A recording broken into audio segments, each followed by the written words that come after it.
السلام عليكم ورحمة الله وبركاته. كل سنة وحضراتكم طيبين. هنا المية غلت وانا ضفت البطة، وهضيف للشوربة بتاعتها واحدة طماطم، واحدة جزر، وواحدة بصل، وواحدة بطاطس.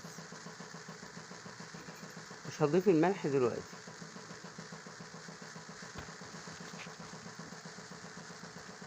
الجزر بيخلي لون الشوربة فاتح.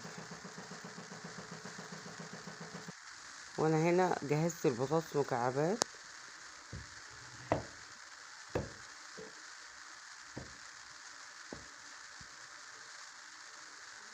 وهنا سبكت البصل وضفت له الطماطم، وانا حاليا هضيف عليه الشوربة عشان اضيف البطاطس واسيبها تستوي.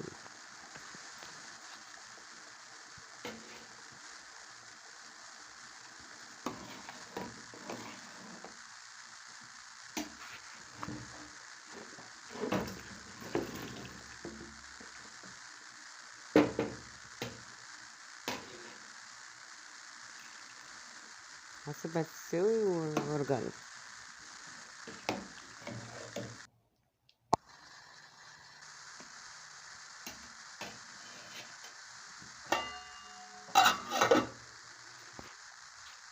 هنا بعد ما استوت وانا خلاص طفيت عليها النار،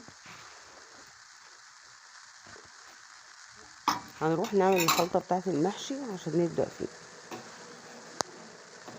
هنا الخضرة بتاعتي جاهزة والرز مغسول والدمعة خلاص هضيف عليهم واقلبهم وهبدأ الحشو.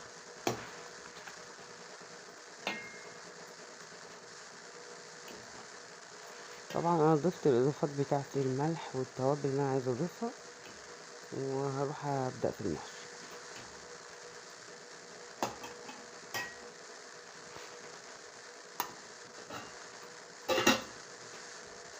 كان عندي ورق كرنب مفرزاه في رمضان، فانا لفيت على طول،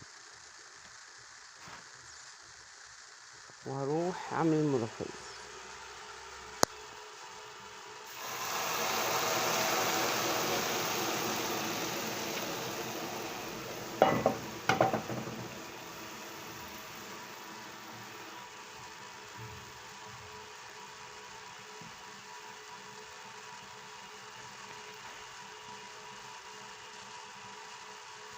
كل سنة وحضراتكم طيبين، وهشوفكم بكرة ان شاء الله في تاني يوم رمضان.